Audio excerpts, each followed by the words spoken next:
Hey guys, welcome back and happy Tuesday. Okay, you guys, so it's super early over here. I am getting all of the content ready for you today because I will be at the dentist for like 8 hours.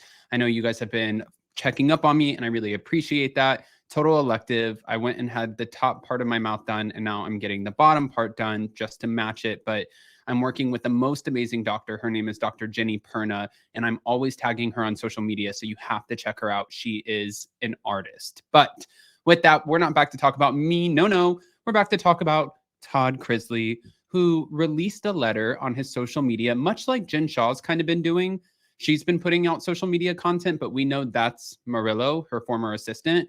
And I believe Savannah is the one running Todd's Instagram. Well, let's get into it. Here we go.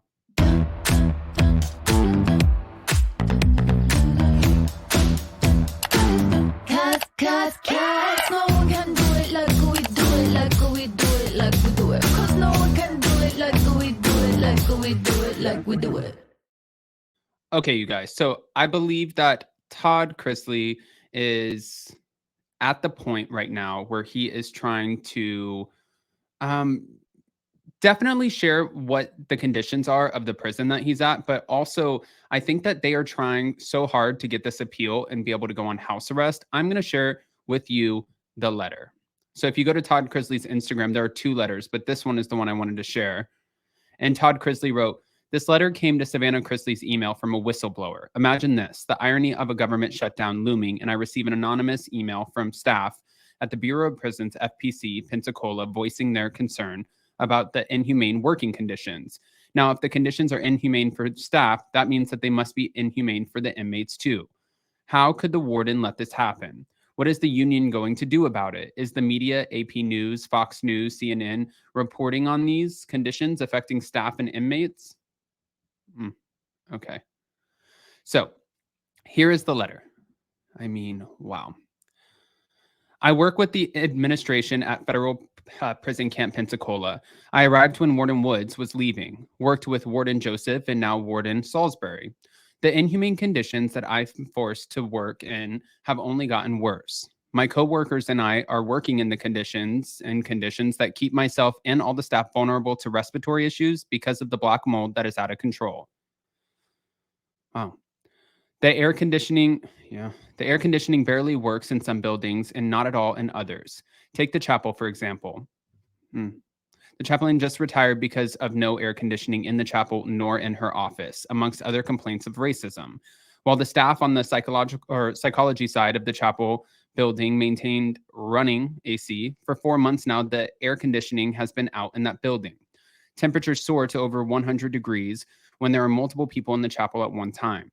In the warden's conference room, there's no AC in a dorm. Portable AC units have remained for months, and with the unbearable heat wave that we're experiencing right now, the portable AC units barely cool off the building. After Hurricane Sally hit us in 2020, the Navy condemned the very buildings that we work in and that the inmates are forced to sleep in.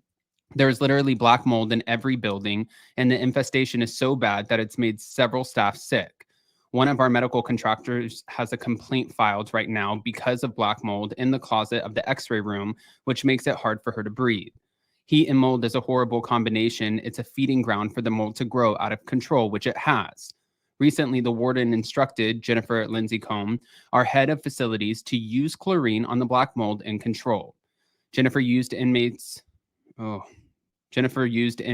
safety while Daniel Beasley, the head of safety, was absent. But even Jennifer made it a point to be absent on the day this incident took place, forcing James McNaughton to carry out the order. I was told the inmates experienced skin burns. Several staff members, myself included, had to leave the building because the raw chlorine caused eye irritation and difficulty breathing. Even James expressed concern about carrying out the order, but ultimately was given no choice other than to follow the order. Daniel filed an OSHA complaint because the incident placed inmates in harm's way, and the warden was hard-pressed about finding out who filed the complaint. Conducted an investigation, and once they found out Daniel filed the complaint, had Associate Warden Tisha Bartfay to write Daniel a disciplinary action because of such. This issue isn't new. Wardens Mata, Woods, and Joseph also signed off on the documents acknowledging that they're aware of black mold and asbestos and lead in the water or lead in the water that's 4 times the legal limit and the harm it poses to staff and inmates. Thank you guys for bearing with me. This is a lot this early in the morning. In the past few weeks, the warden had a Zoom call with region staff, a BOP attorney, Daniel and Jennifer, over in facilities. They discussed all of the issues affecting the camp, but specifically focused on the black mold. Jennifer told legal that black mold is in every building. After the OSHA complaint was filed, everyone became very nervous because safety isn't even approved to use deadly chemicals like chlorine. In another incident, Jennifer was forced to remove the ceiling tiles in medical, also affected with black mold, because staff nor inmates wanted to risk getting sick. But Jennifer only made matters worse because she used a portable fan to dry out the area of the ceiling that was exposed, causing mold spores to travel throughout the entire medical department. There are internal emails with photos attached sent to regions clearly showing the threat to every staff member and their health. What's crazy to me is that both the BOP and the Navy allow for us to work and operate in these conditions that directly place us in harm's way. I show up to work every day because without the ability to work, I can't provide for my family. And it ends with page 2. I mean, okay. But it's very frustrating that I have to choose between earning a living and whether or not I want to subject myself to potential lung cancer, fungus in my immune system, congestion, red eyes, respiratory issues, skin rash, lead poisoning, and all of the other potential diseases and dangers that can affect me. Adding insult to injury, COVID is back on our campground with multiple confirmed cases, not just the one case that's reported online. But our executive staff is determined to keep hush about this because addressing the problem will jeopardize our contract with the Navy. And like A.W. Bartfay always says, our first priority is the Navy contract. Personally, I don't agree because this type of thinking is what places staff members like myself in harm's way. Even at this very moment, there is cross-contamination between inmates and the general population every time the inmates would, with the C word because we're on YouTube, would use the phone room. I also want you to know about a PREA complaint that was filed against a corrections officer recently for improperly touching an inmate. This is not the first time that such a complaint has been filed against Mr. Sullivan. As a female employee who crosses paths with Sullivan, I'm fearful for my safety considering nothing has been done to fix this issue.